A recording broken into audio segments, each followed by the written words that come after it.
McGowan blocked a lot of people. I guess he got a lot of negative feedback after he came forward with the story and like basically like ditched Lou in the documentary and said he's not going to work with them. He thinks that there's something else going on. He just felt like he was being sucked into and be part of some kind of intelligence op or something that was going on. He just didn't feel right about it. Yeah, it didn't smell right, and he got out. And this was his story about it, about why, things didn't smell right and why he got out of that camp. And, now says, not sure really what these guys are up to, what this is all about. One of the key things, though, I did learn about this is because I had maybe some misperceptions about the nature of the Atom Project and the whole issue of going around and gathering up UFO debris from people in the public and bringing it all to one place, and then giving it to the army for Kreta. Apparently, it was like a big show because Jeremy McGowan, just having met these guys, one of the first assignments Lou gave him was to, go out to Hal Puthoff and pick up this piece of the arts parts from him and then bring that to I guess Gary Nolan's lab or I forget where he said he was going to bring it to. But anyways, he tells the story about that, and I don't have a timestamp for that exactly, but it's in this interview, and he talks about it. Maybe we'll try to get him on at some point to talk about that. But definitely go check out this interview with Jeremy McGowan. He tells a very interesting story on this Total Disclosure show. I hadn't heard of this show before, but I went and subscribed, and yeah, go check them out and check out that interview that he did with Jeremy McGowan. It's pretty interesting. Some interesting stuff he says in there. Basically, like he just thought the whole thing was kind of weird because it's like, well, if I'm getting pieces of a alien spacecraft, a real UFO, shouldn't there be more security or more like of a protocol for me to like go get this thing and transport it? What if the Russians get it? Shouldn't we have security? Like, anyways, it's kind of yeah. Maybe Lou worked for he worked for counterintelligence before, and it seems almost like he never stopped. A lot of people in intelligence and this type of work don't stop when they leave. They get like but his wife was complaining she was getting, I guess, the countertops redone in the kitchen at Lou's house when Jeremy was there, but she was complaining about money and that they were running out of money or that Lou wasn't really making enough. And she was asking him about this, his military yeomanship or something, and I thought that's kind of weird. What's that about? Is this like a U.S. naval intelligence or something going on there? Maybe. Yeah, I've been skeptical of TTSA and their plan, promises to build a spaceship and all that since they came out and were first on the scene. And I talked about why I was skeptical of that, and I had about as much faith in Tom DeLonge building a spaceship as I did with David Wilcock building a spaceship. I hadn't heard from David Wilcock in a couple months, and now he's back on the scene. So welcome back, David. I see that they ripped you a new one over there on Truth Seekers with Steve Cambion the other day. If you hadn't seen that, you might want to go check that one out. That was just hilarious. But there's only so much of Truth Seekers that I can take. Oh, he's ripping on Jeremy Corbell on Steve-O right now. That's awesome. Yeah. Jeremy Corbell was on Steve-O's podcast, believe it or not. The other day, and if you guys don't know who Steve-O is, he's the guy from the Jackass movies.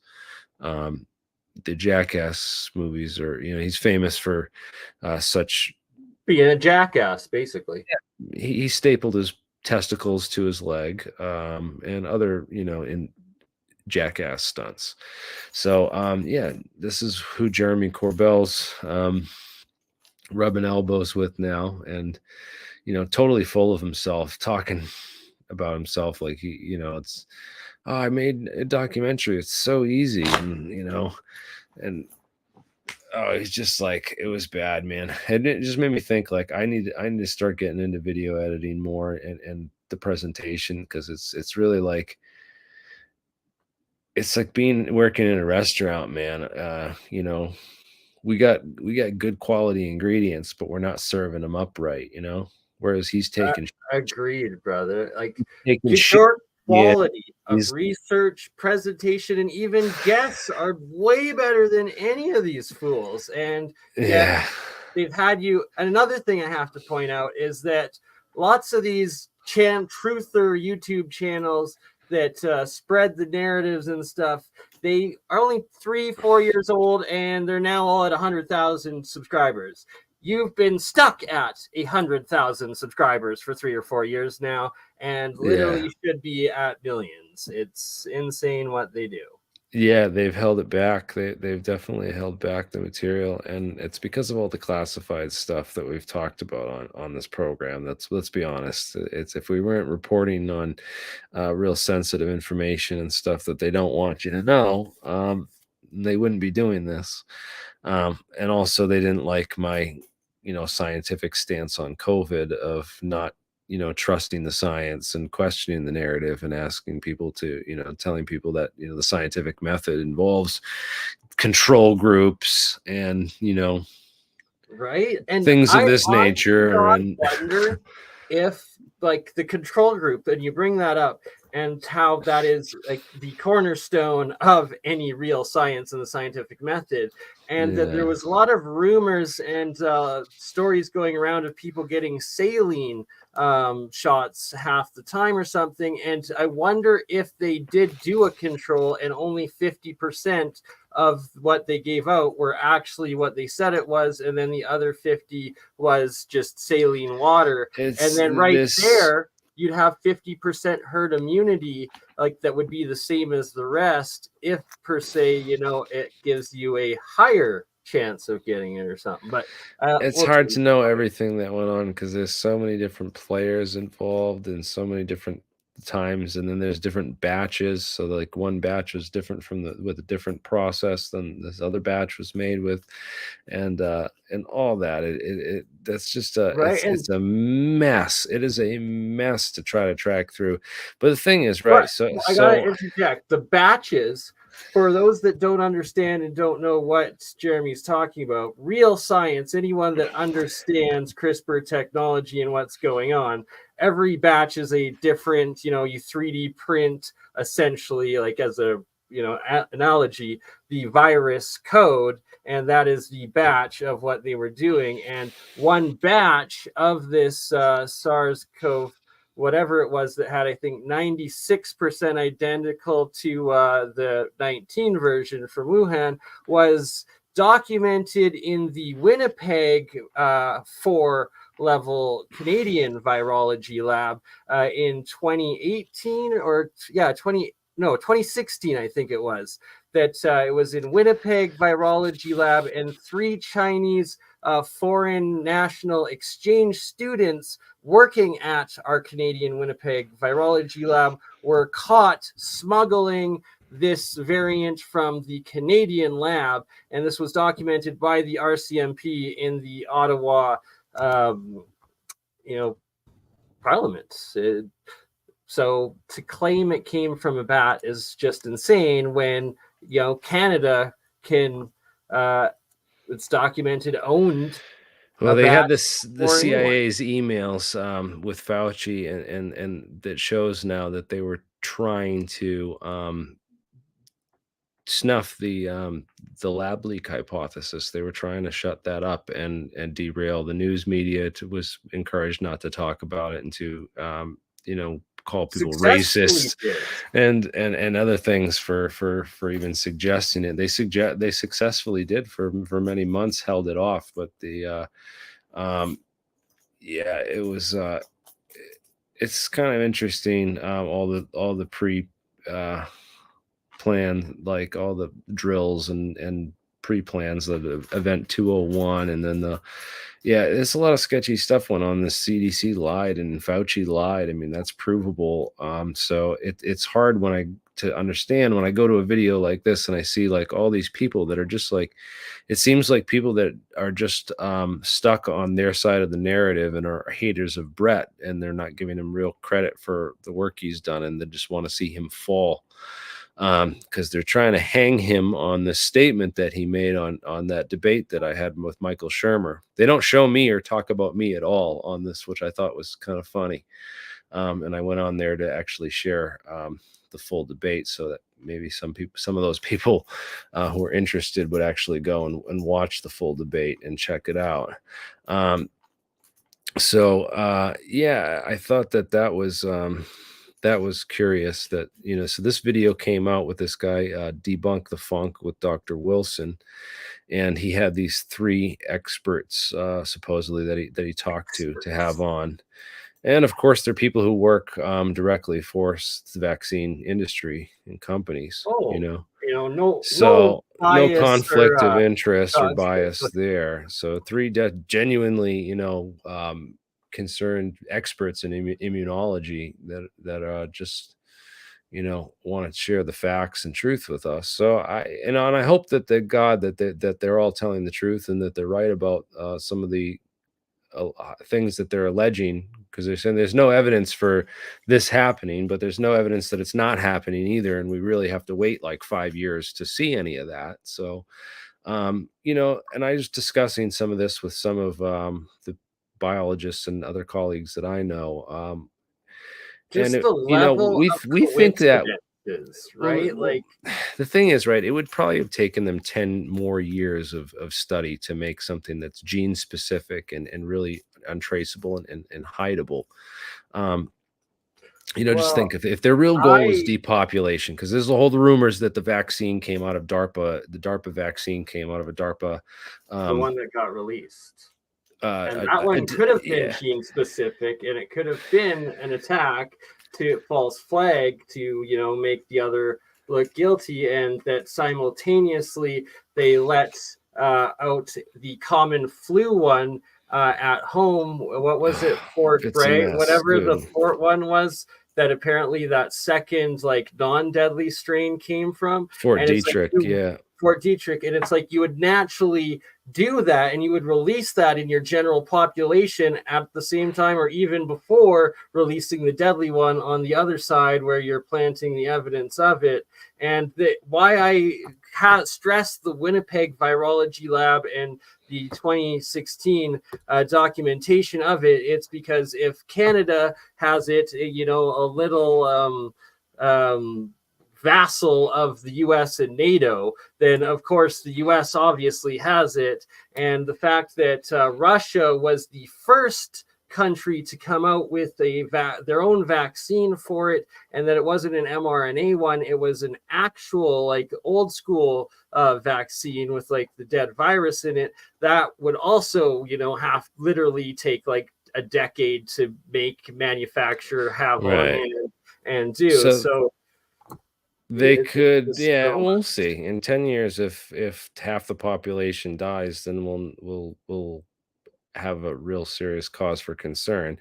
By then, maybe it will be too late, but who knows? I just don't think that it's plausible that they rolled it out too quick and this fast. Maybe they did. Maybe this was like the end times, and this was Armageddon, and they literally just like did.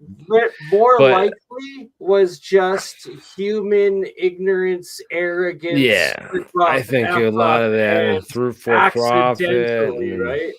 And that even some of the profit stuff might have been set up in advance. Evidence towards that, and why I suspect that, is because of the U.S. Army random war games with China at Wuhan, as well as the Microsoft, virtual gaming of it, supposedly a month or two before the actual event broke out and happened. And what that looks like to me is that it accidentally got leaked from there. They called in everybody to go in, assess, do the best that they could with it. As soon as they're like, yeah, it's a go, they gave the go ahead to America to be like, yeah, you know, everyone release the flu-like non-deadly one to get the herd immunity up and get your antibodies up towards the bad one. And that the first couple weeks or few months of it, there was all those stories and videos of what looked like insane deaths in both China, but also Korea, as well as Iran. And that the fact that it was in, you know, that specific genome compared to the rest, who knows, right? But yeah, and remember, you got fired for questioning the science. So doctors were getting fired for their jobs. You know, people were getting fired from their jobs for not taking the jab. Anybody and everybody would lose their social media accounts for just posting it on social media and claiming the science, Yeah, questioning because it you're for a you're year and a half, 2 endangering you're years. endangering public health and safety by, you know, spreading dangerous misinformation, they would claim. And, you know, this is kind of like, well, people were dropping in the streets. And you know what? It's crazy is I refused to take the jab. My entire family all took it, and they were saying on the media that if you have, you know, for Thanksgiving, don't have your unvaccinated family members at Thanksgiving, and you know, it caused this whole controversy in my family. They almost didn't want me to have me at Thanksgiving. More divide I and came conquer at anyway. the home, right? At the very I core caught basic, they had to.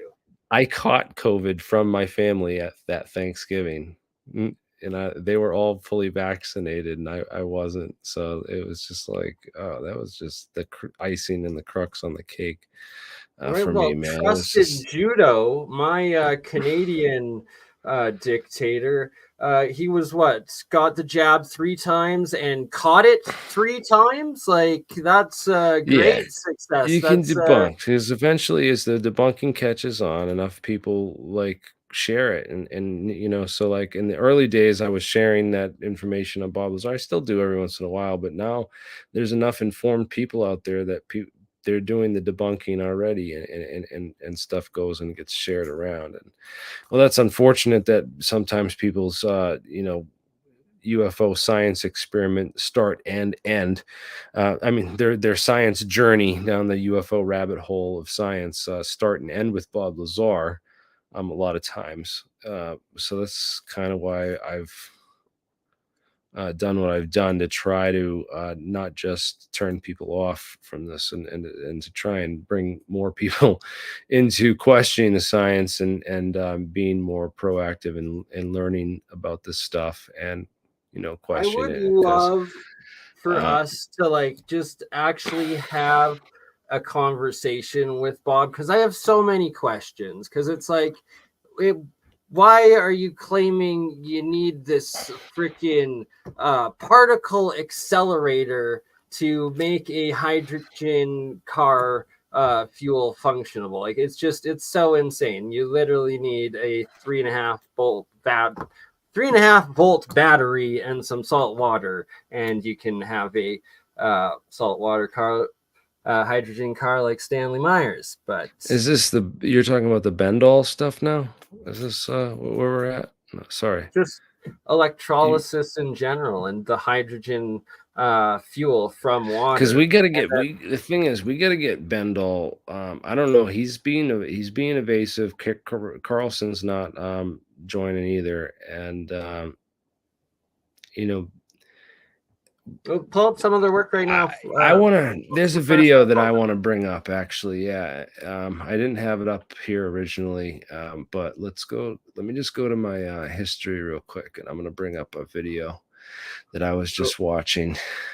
So my main thing with Bob Lazar though is right. He's like trying. It's like if he's inspiring people into like, even if his story isn't true, but the actual overall case is, that he's was bringing awareness. It was like soft disclosure sort of thing, but he's still, it's a gatekeeper. And the biggest one being free energy, and that he's like, oh yes, I have my hydrogen car. It's made from electrolysis. I'm literally getting hydrogen from water using electricity, using solar electricity. So it's completely green and sustainable. But then he throws in this particle accelerator. Like, he's like, oh, but I have a particle accelerator at my place and I need it to make this material to be able to. It has something to do with storing the Yeah. hydrogen in the tank in a solid state, Yep. and it's insane. This is the Bob Lazar hydrogen car video. Yeah, and so he switches to, yeah.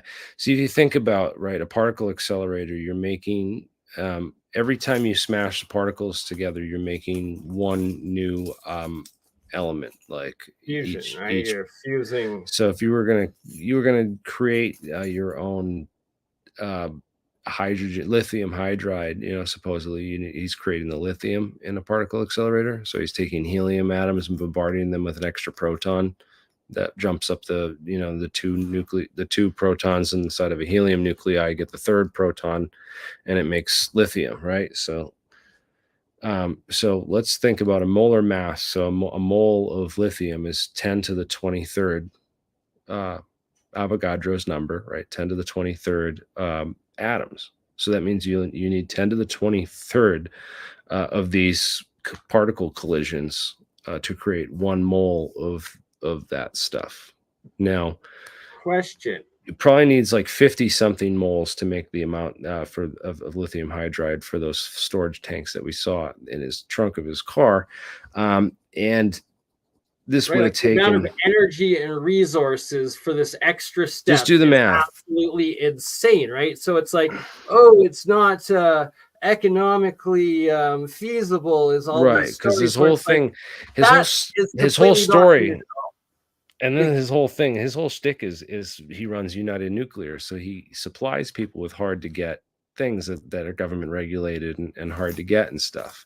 And that in itself is kind of sketchy because, well, what better place for the government to keep tabs on those types of things than through someone like Bob Lazar, because he's where people are ordering this stuff from, because Right, the honey pot. he's the honeypot. Yeah, Still so pimping that honey pot, old Bobby. but And the so, lithium hydride, right? It's way easier to buy lithium in bulk, or lithium but not hydride. even that. It's just way easier from, instead of adding in the step of lithium hydride and particle accelerator and any of that bullshit. Just how about, okay, your water, your little bit of electricity, boom, electrolysis turns it into hydrogen, and then just straight into the fuel injection into your motor or your engine, that your combustion that you're using it. Then you're not having to waste or worry about storage, the energy of going into storage, of doing the transfers from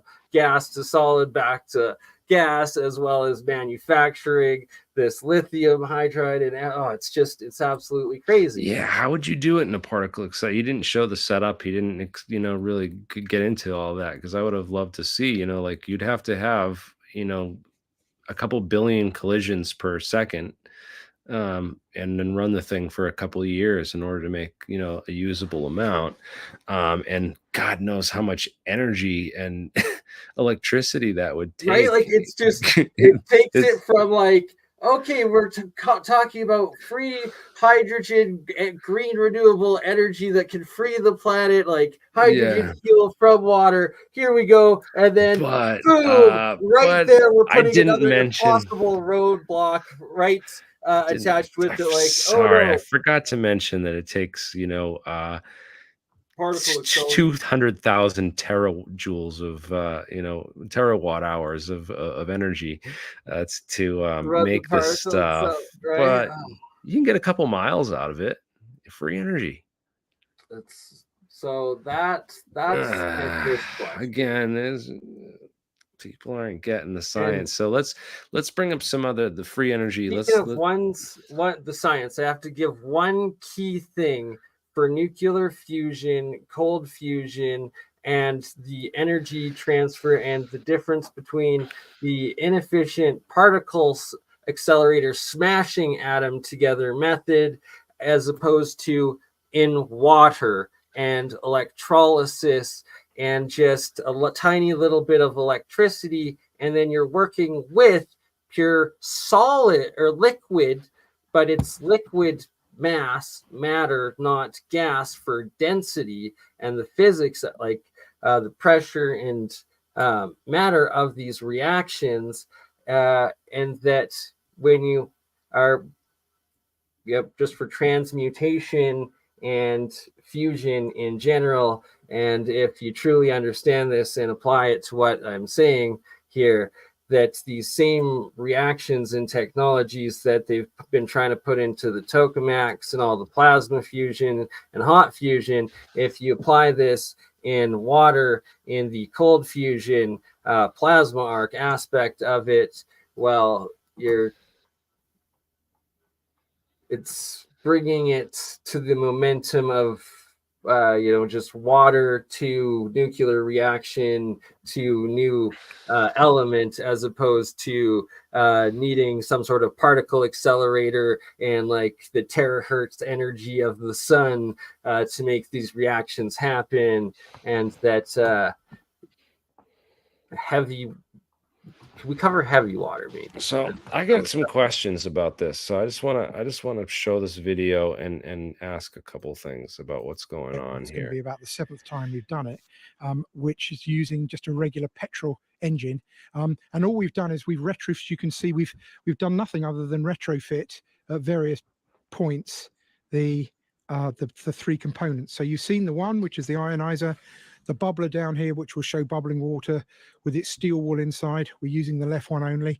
And then the really fantastic thing that we've got to show you today is the catalytic resonator, which goes right into the exhaust there. So if you can see, it just... Yeah, this ball thing is a thunderstorm generator. It's like a Hilsch vortex tube inside of a Hilsch vortex tube.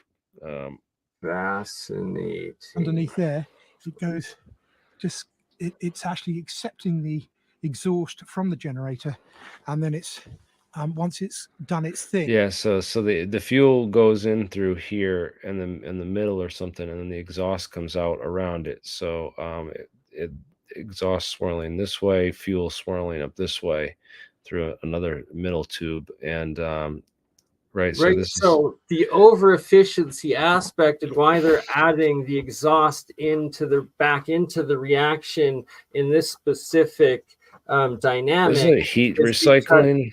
Well, that's 100%. They're preheating the fuel, the incoming fuel, and heat in it, as well as that the exhaust, the electrolysis, the exhaust is making some oxygen in that mixture, and then by combining that pure oxygen or that high ratio oxygen back in with your hydrogen before putting it back into your combustion, then supposedly that's what's going on. Although we'd have to get in there and really test it and get one of these things and really run some deep tests on it, because that's what they claim. And I agree, that sounds all good and dandy, but I 100%.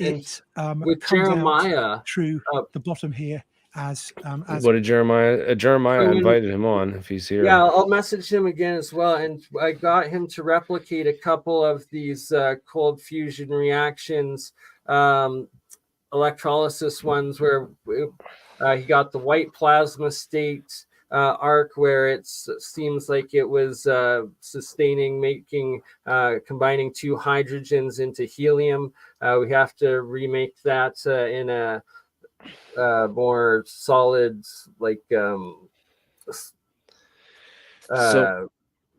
equipment, anyways, that it can be some of this stuff needs to.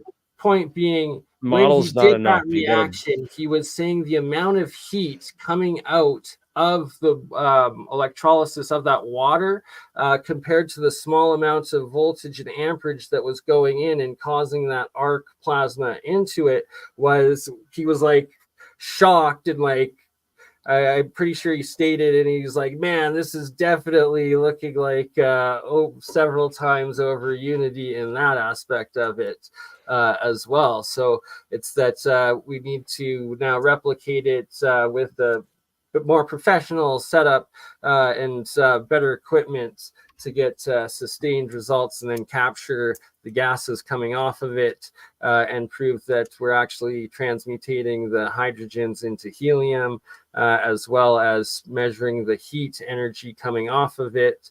And that how these over efficiencies work is that you could then use the boiling water, the steam coming off of that reaction, and pump it into a steam turbine system as well with it, right? So it's but gases and so on. Too simple. And we've proven this. But what if, right? So like in this part of the video, he turns this thing on. They actually run it. So they have this box out that actually tests the this is what the setup they have connected to this car, and it's just ghastly. You couldn't even drive this thing with this. You'd have to like hide that or tone it down or rig it in the engine and stuff. Right, just, like mass it's producing the engineers would. Yeah, I guess they could do that. So just a prototype, easy to access, right? If you're working on experimenting, the parts you want above, easy to fix and tinker with. So this is sorry, that was loud, and but I want to show, like, right down here he reaches under, so he's got these yellow valves, and I showed that earlier in the video that there's a yellow valve under there, right where he reaches at this part when it turns to 0, and it's possible that there's like a valve that just opens up the exhaust to divert it to let it out, and then that would cause this to drop to 0. So maybe there's like a trick going on here. I think that it's just kind of weird that he flips 3 things instead of just 2, and then reaches down and then flips that third one on the bottom there where I saw another valve earlier in the video. I just want to know what is going on there. I'd like a more detailed schematic and picture of that whole setup. I wish that he had gone there with the camera and really showed that, because that would have told me right away if there's some kind of trick or sleight of hand, going on there. Yeah, I have a lot of questions about this, and I'd like to have one of these things brought into a lab and really analyzed and looked at in more detail. I have some friends who worked on some similar technologies and have some things to say about it as well. About the idling efficiencies versus under load. So it would be interesting to, see this thing running and then actually put it under a load, like have that generator actually, powering something, heavy duty camper or, some equipment or some, stuff and see how that. There was a couple of presenters and groups, I think out of Texas, that it was either last year's or a few years ago's Tesla techs that were doing that themselves, and like 200 efficiency plus 200% efficiency under load is great. That's a huge deal. Plus 200 efficiency and idle, it doesn't mean anything. It doesn't do anything for us. Right, you got to be doing the work. The load has to be moving 100%. Right. So 200% of 0 is still 0. Right. You can sit there and tweak 0. There's million people work miracles tweaking that 0. And that's but yeah, there's more to it. So yeah, I'd like to see. So this is this is interesting, man. I don't know if there's like a valve down here. I don't know what's going on with it, man. I would just like to be able to experiment with this technology live and be able to sit there and man, I so kicking myself in the ass. Like, I wish if I could have just not gone to Tesla Tech last year and gone this year instead. Much right? more easy than Could have been there for all this. Right. So next year we will both be there. That is the goal. And I'm going to start doing some crowdfunding stuff for trips for next year. So Yeah, this baby. is channel Metal Press TV. It's this 12 years ago, and it's a hydrogen from water hybrid mixture, and it's literally just 2 jars of one of water with electrolytes, one a spit jar that collects the hydrogen, and then the hose going into the injector into the burn explosion, right? So I'll play it with the volume here, let the guy explain. This seems extremely easy to reproduce and test. And they would like you to believe this is just water, electricity, and some baking soda, and about 29 amps. We found that we can inject this in the state of vacuum into our engine and double our mileage under certain circumstances. Now, I'm running a V8 350 and have been for over 30,000 miles. It all starts with the wiring. You get some number 10 gauge wire, 2 conductor, and run it to a switch, which you put under your dash. I am using a regular 120 volt light switch, which is rated at about 20 amps at 125 volts. I'm only running at about 13.8 volts DC. The switch is not worn out or burned up yet. It seems to work flawlessly. This is the ground wire that I connect to my frame. If my battery was over here, I would have put it to my battery just for convenience. Now I'm going to set the jug right here next to the master cylinder. I just happen to have room for a gallon jug. This is the vacuum line that goes to your carburetor. This is the master cylinder here that is your brakes, controls your braking. So we're going to take advantage of the vacuum pressure of the engine right here where it's strongest. Can get like 16 inches or more of vacuum at certain times. And we're going to set a pad here and install the jar right here. We're going to put about 3/4 full on the water. And I've already added some baking soda to it as an electrolyte. Now this is a very fancy BurnEye cell jar. element design. Don't be disillusioned by how fancy this looks, because very simply you can get 3 faceplates. Literally, though, these are BurnEye jars, and that's the whole point. And I've literally been working with these, and in jars that I'm doing, you can produce with a very little amount of voltage and energy, large amounts of hydrogen, especially when you, like he's showing here, making large surface area explosion, where then these successions of plates, right, you're creating huge, ridiculous amounts of surface area for these reactions, and then it's just a little bit of flow creates a lot of electrolysis and hydrogen production. Yeah, 3D printing and the etching is going to be able to do astronomically more for surface area in terms of like that in the future. But how long do these things last? I mean, does it break down the metal? Does it wear down the metal? I mean, like the anode a bit, definitely, and it depends on the metal. Tungsten actually takes a very long time. Silver, a pretty decent long time as well.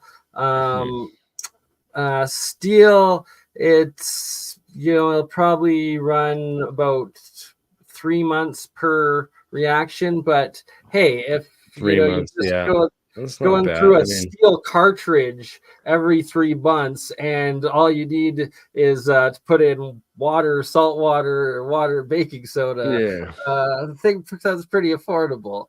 So you can get 3 to 5 years out of a water heater coil, same kind of deal, but maybe a little bit. Maybe if you anodized them or galvanized them or some kind of electroplating. Actually, zinc is one of the electroplates, to erode off the anode and eat away.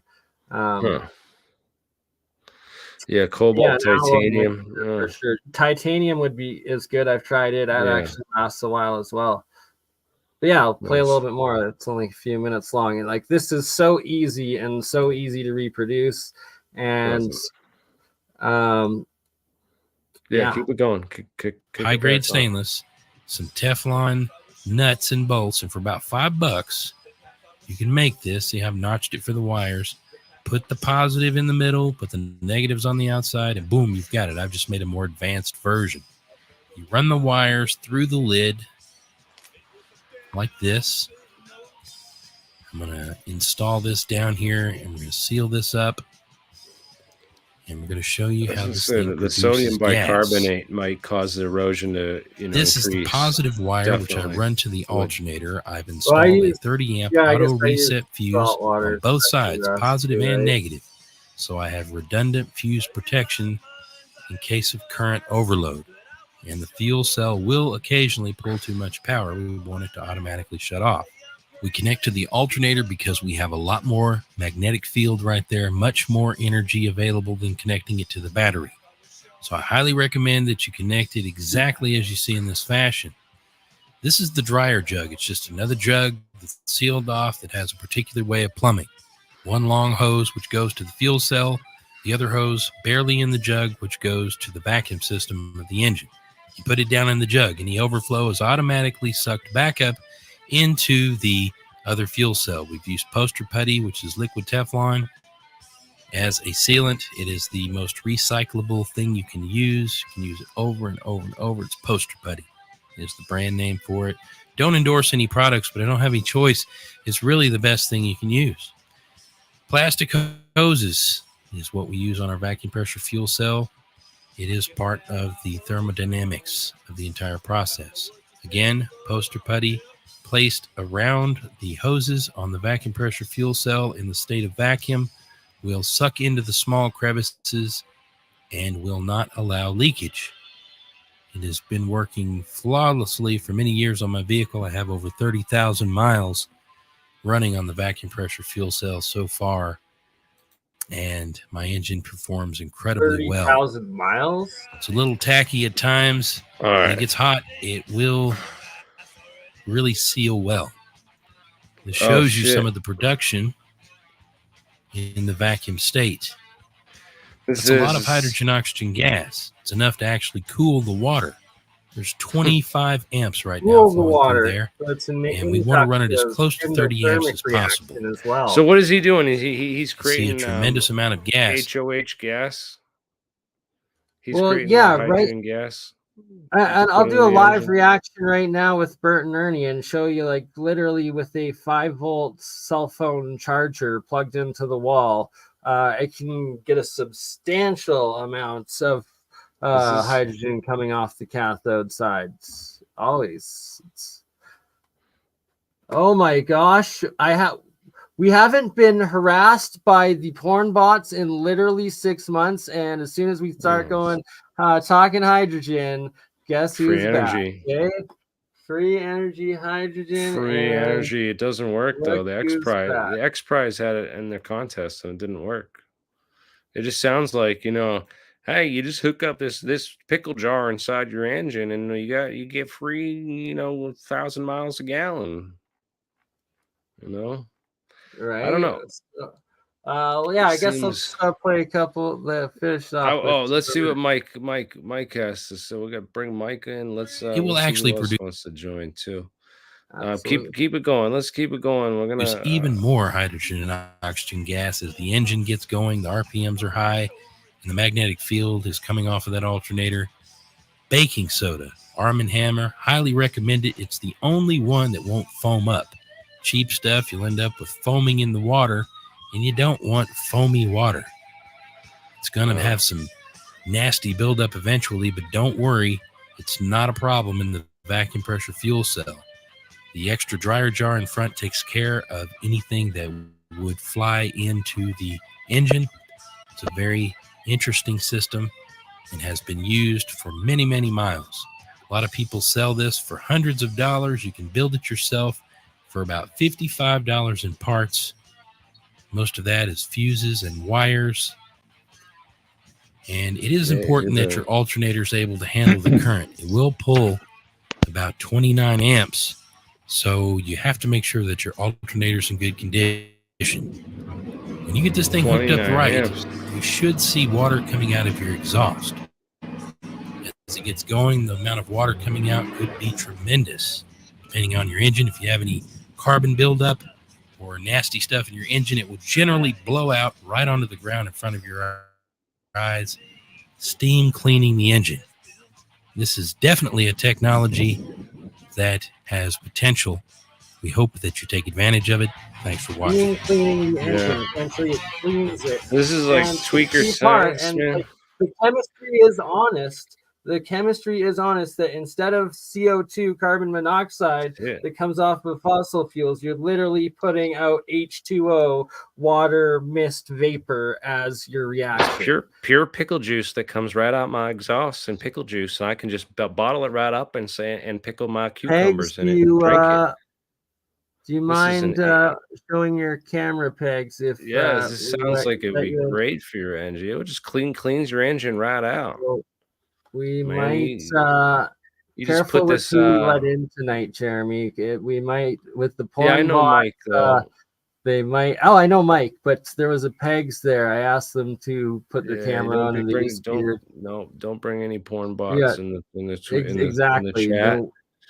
No, we don't need those guys coming in and They come authenticate. Yeah, must authenticate. So this pickle jar with this pickle juice that makes your engine burn super clean. Does it dissolve your engine parts or any of the metal inside? I mean, this is corrosive. Apparently, she's saying it oxygenation. actually steam cleans it, and Steam I've heard cleans that from it. a few. Oh my! I've heard that from several people that I've talked to. This is a that have primitive fuel cell. This is nothing complicated like Stan Meyer. It's great. This is just a primitive device, you know. Yeah, I mean, well, it's made with pickle jars, man, and Well, no, I guess electrically, it's primitively done too, because he's not pulse DCing anything. He's just straight constant current DCing it, which is not what Stan Myers was doing. He was pulse DCing, you know.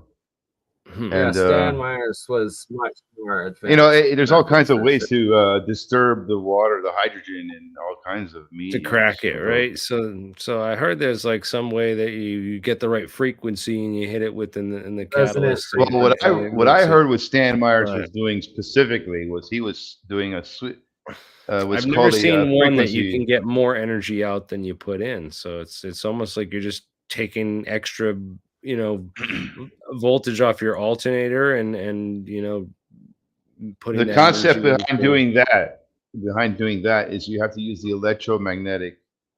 Jeremiah explained this well. You have to use the electromagnetic field to disrupt the gravimagnetic field, which is a different field. But the electromagnetic field can tune into the gravimagnetic field, which are two different magnetic fields. The gravimagnetic field is the cosmic field. It's abundant. If you can use the electromagnetic field to resonate with the gravimagnetic field correctly, in theory, you will have plenty of overunity, so. But there's another thing about pulsing an inductor, when the inductor's off, there's a entropy happening there, an entropy force. They call that the reverse voltage. So you got a coil, you give it forward voltage from left to right, and you remove that charge, and now it creates its own voltage from right to left, reverse polarity, which is a whole different phenomenon. And for years they've been throwing that phenomenon away using surge suppressing technology on your devices. So, and the old TVs, they used to blow up because of that phenomenon. Like when you turn off the old TVs, they used to explode. So they had to develop a way to capture this flyback voltage. And they've created a flyback coil that they put on the back of these old TVs, the tube TVs. After those incidents, when they first released the first tube TVs, they didn't have flyback coils to protect the TVs when the clients turned off their TV, and some people were reporting their TVs are blowing up. Yeah, exploding, boom. And when they turn off the TV, it would bang, because the flyback, there's a huge coil being energized in that TV, the cathode ray tube. I look forward to the day that Bendall or any of you guys can bring your pickle juice I mean, no, I'm sorry, I shouldn't call it that, but the HHO generators or this down and show So us. yeah, Stan Myers, he was But doing You know, don't what's get I called a his just don't skill. frequency think, sweep. The from key what I know part about is chemistry and everyone. physics, I just don't see how you're getting more energy out of it. And we've done this. I put one of these on Jeff Peckman's car in 2009 with my friend who has the patents on a lot of this stuff that I talked about. I'm trying to get him to come on and do an interview with us. He came on one other time with Bernie and me a while back. So Bernie's met this person. But I'm trying to get him on to, talk about his experience and the engineering and the actual, the tests on this stuff with the efficiencies and that, because some of the claims being made here by some of these guys like Bendall and Carl All I Sagan can tell you and from those a guys, a schematic point of view, I see efficiency when I look at these circuits, like a lot of efficiency. Some of these circuits, that people are messing with. well, I'm just I can see skeptical of I'm some of the saying claims. the one that has the exhaust going in, and if it's able to create a plasma arc within the water in the electrolysis reaction, and thus starts heating up the water with the small amounts of like power going through just at the high amperage or whatever in that plasma arc. Right. That's Well, he's using if you DC then forward voltage. Yeah. utilize that heat energy back into your overall reaction, those would be the most promising, I would say, as well as it's putting the exhaust back into the recombustion of it, where you're taking your oxygen and putting it back in with that hydrogen into it. Those would be the biggest potential, I would say, to see something like that. And with Jeremiah's results, that the couple of times we ran it, and it looked like it was producing more heat energy out than electricity going in. That could be something to it. But yeah, let's see this guy right here. Looks like he's got a running one in his car. Says it saves him 56%. So even if you're saving 56% of gas from water, like it's 50%. At the gas pump. How did I do it? My truck is now a water hybrid. Check this out. Well, technically, it's a hydrogen on demand hybrid. What we have here is distilled water with 1 teaspoon of baking soda used as a catalyst. We tickle that water with 12 volts of electricity, and what it does is it separates the hydrogen from the oxygen.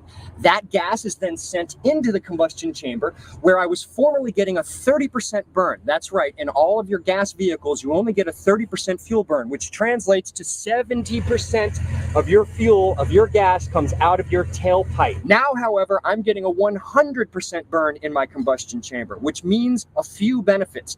Number one, after a couple hours of running hydrogen, it had blown years of deposits out of my engine. My engine actually idles so quietly in city traffic I can't even hear it. My torque increased, my horsepower increased significantly. And like I said, right now I'm getting 56% better gas mileage highway, and I'm getting 35% better gas mileage. Air coming out of my tailpipe is so clean that I can hook it right into my Aunt Thelma's emphysema technique. Just kidding. This is not producing a high rate of you're hydrogen. not storing hydrogen. I can cure my grandmother's, he's just placeboly happy. lung disease. He's just happy. This right here, He's just happy he built something. Paying for expensive oxygen tank for her. We can just hook the tailpipe of my car right up to grandma's videos all the time. I've seen much better production of hydrogen on video than what you're seeing here, and that's when you pulse DC. We gotta just stop talking about videos and just start trying it ourselves. This is the point. Is these are very simple to produce, and that Bernie, I guarantee you, if you do what this guy's doing right here, the same project. If you build the same thing, you see what he's doing here, and instead of giving it constant current DC, and you get a pulse width modulator, and you pulse it instead, you're going to get better performance, better results than you're seeing in the video here. You're going to get much more hydrogen than you're seeing produced here. This is very little what I see coming off of here from Like even compared to what I make. And Yeah, stuff, I mean, constant current, not to give constant current DC a bad rep, but constant straight DC line, it works, but it's not as good as a pulse. Okay, that's all I'm saying. Yeah. Yeah. Anyways, we've been on this Let's topic. see this one again. Can you finish Nah. playing this one you were showing with That's the why I double say it's vortex? primitive. I'm at this No. topic too. I'm done with Okay. this topic pretty soon. Fair enough. Next topic. Because I need to. Honestly, I want to get these people Back in to a the lab Fermi. where I can actually like test this thing live and run real experiments on it and get something done. Because right now it's just like I've seen so many free energy scam videos, dude.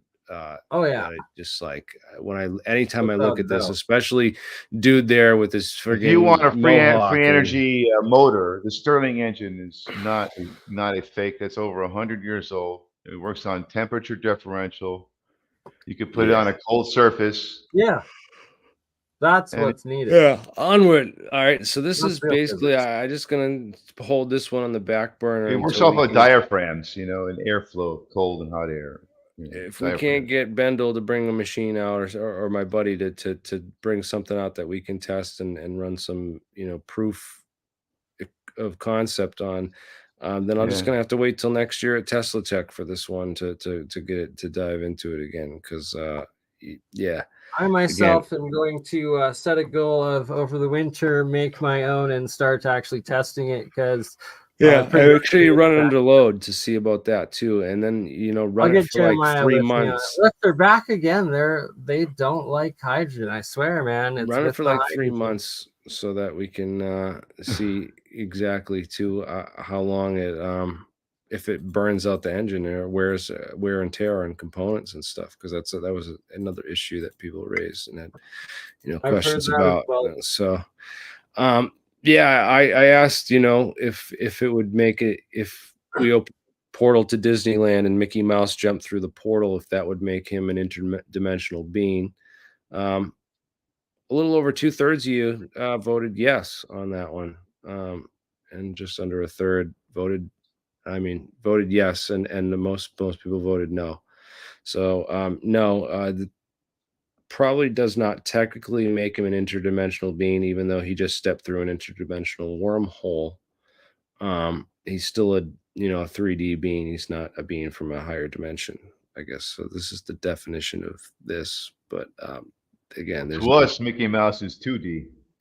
Yeah. So, but I'm talking about the actor in the suit there, over in Disney World. In any case, yeah. So this was I wanted to get into this before we got sidetracked with the Bendel and the that stuff. The vaccine. Oh yeah, we talked about this. The Brett Weinstein's response video there, and I'm still waiting for to see what comes out of that, and more scientists to speak out about this issue and come to the truth about this, man. Are we all going to die?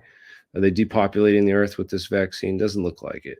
I think that's kind of far-fetched, but who knows? We'll see in 5 years if 50% of the people who took the Look into Judy Mikovits on that one. Yeah, right. Yeah, there's a bunch of people that said it on there's people saying it too on Jesse Ventura's show and stuff back. Is that the woman's name?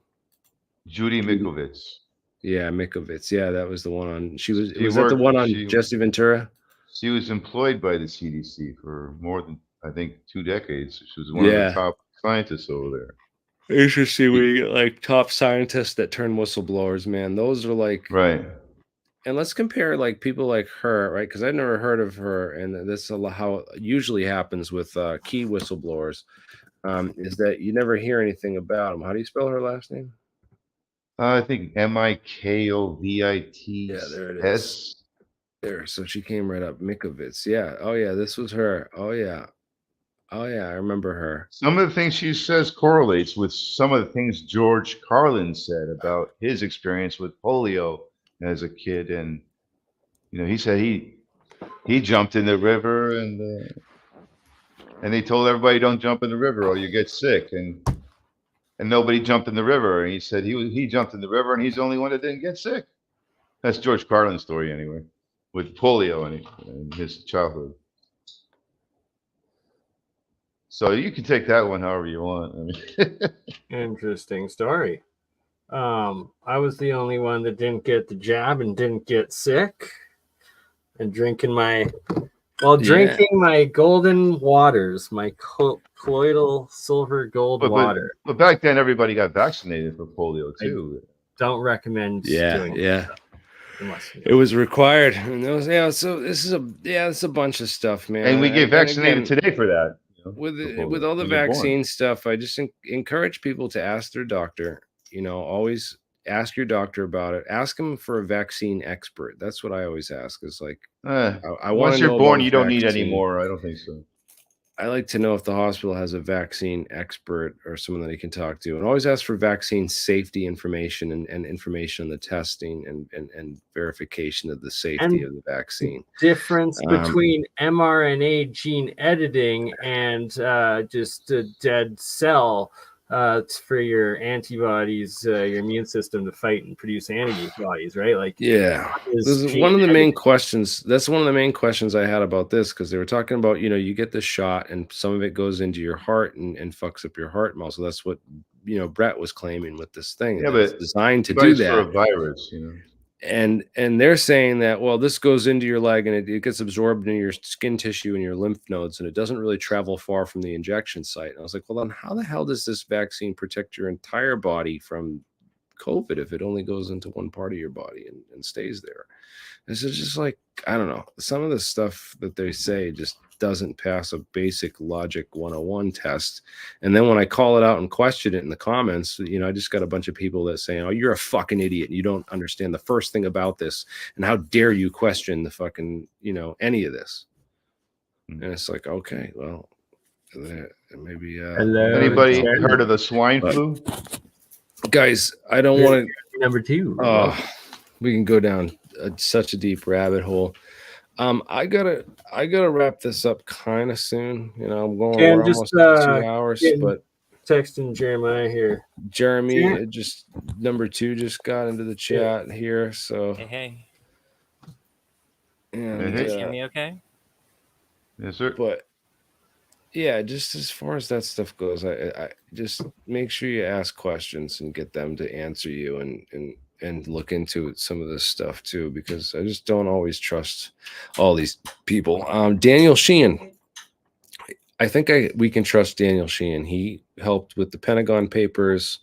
Daniel Ellsberg and Mark Felt, of course, the whistleblower back then.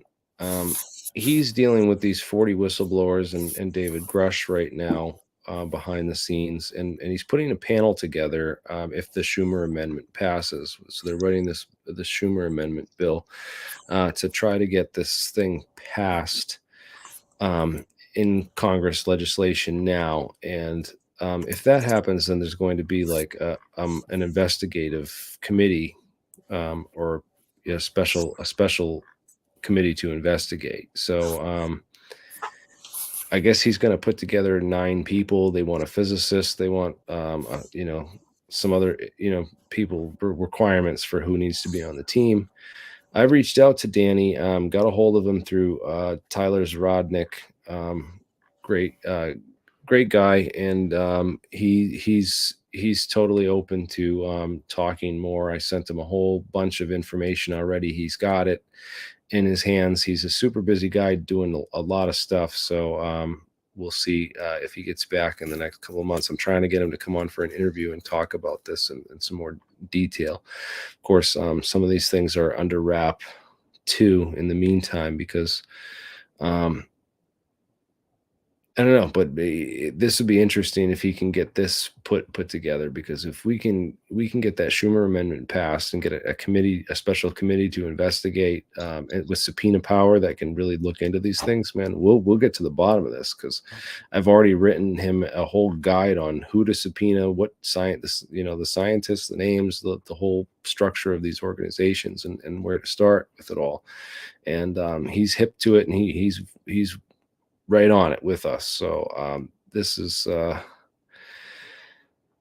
to be great. I really hope that this goes somewhere, and if we can get we can keep the pressure up on this and keep those grifters and liars and fraudsters and hoaxers out of the conversation, we can stay hot on the trail of the money and get somewhere with this.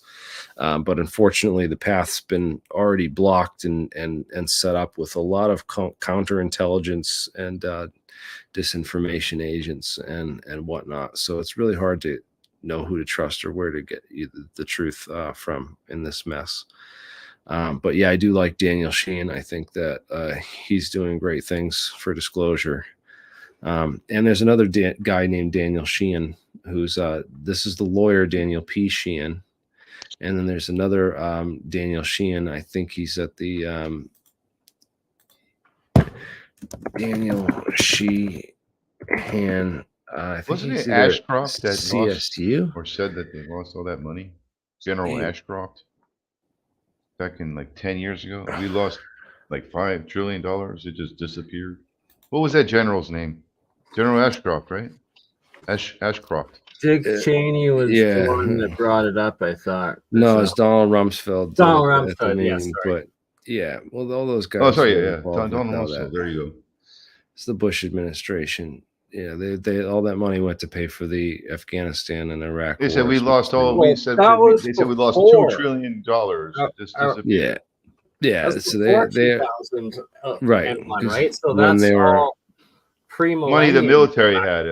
That's probably literally your TR-3B budgets and stuff like that. Who knows? Who knows? Tons of missing, trillions and trillions of missing dollars from the Pentagon budget.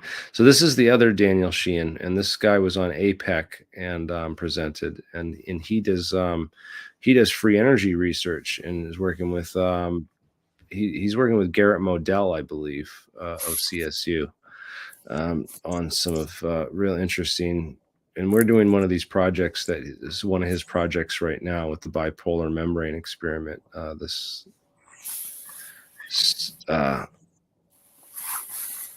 Very interesting stuff. So yeah, keep these Daniel Sheehan guys on the horizon. There's two different ones. So there's the lawyer, and then there's a scientist named Daniel Sheehan. So yeah, weird, huh? That's an odd coincidence. Yeah. But yeah, definitely check out those links. The Djinn are interesting entities and creatures. I heard Snoop Dogg was a big fan of the Djinn.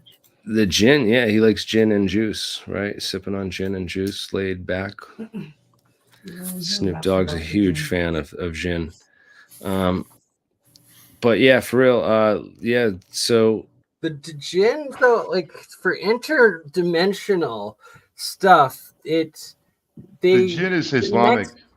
We know what that is, Mike. We're talking in general, higher dimensional consciousness, and essentially quantum consciousness, and that would have to be a consciousness that exists throughout space-time, and that there's the overall universal space-time as opposed to our third dimensional human space-time.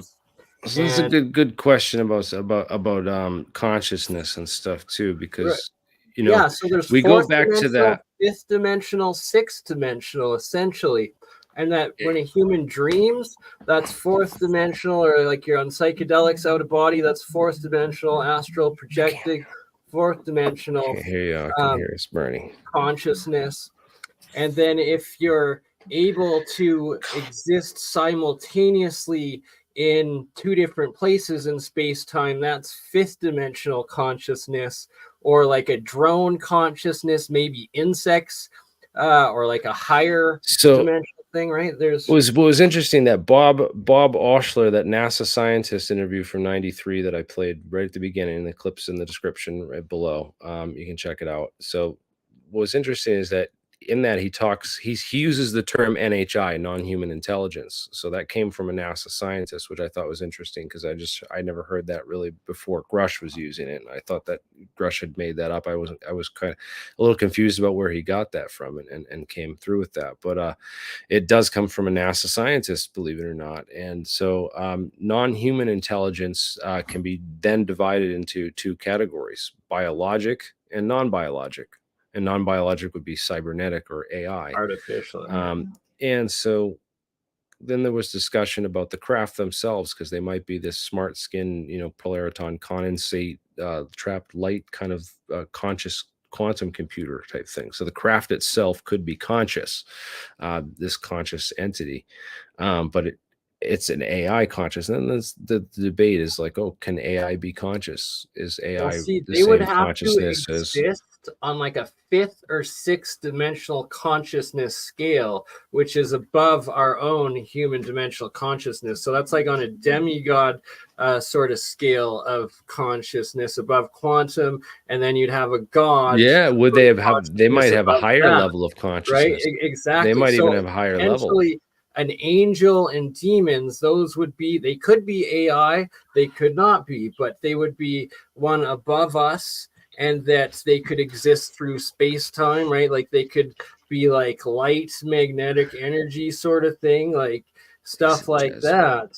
I didn't know that. Right, and then you could have aliens or potential like bad aliens that were like demons or demigods sort of things, that they would, like a type 2 type 3 civilization that then kind of merges into technology as well, that like keeps them like their conscious going and like transferring through space time, kind of like Altered Carbon, if you know what I'm talking about, on Netflix. Or the basically Altered Carbon is fantastic. Yeah, right. But like, so the any best series I've ever seen, actually. Science fiction or like fiction sort of stuff where your consciousness is preserved and exists through different points in space-time, that's a 4th or 5th dimensional consciousness theme, or like society and civilization. Right on. Well, hey guys, I gotta wrap it up here tonight. Here's the StreamYard link if you want to join the after party. I'm sure Bernie and some of our guests will be sticking around if anyone else wants to jump in. Subscribe to the YouTube channel, Alien Scientist. I'm also Alien_Scientist on Twitter. My guest here, Bernie, the Crypto Alchemist. Go check out his channel.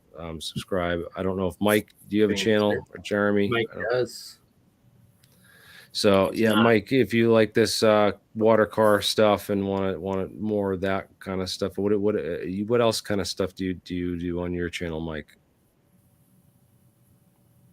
He works with, oh shit, you're muted, Mike. Sorry, there we go. But yeah, go check out Mike's channel, Mike Does. I don't know if he's on right now. We'll post a link to that in the description below.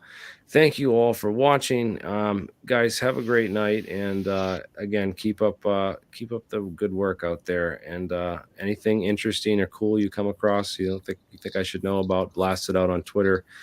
Shoot me a shout out or an email, thealienscientist@gmail.com, and we'll get to it, and we'll get to all your stuff. So thank you guys. Great show, and we'll catch you on the next one. Peace out.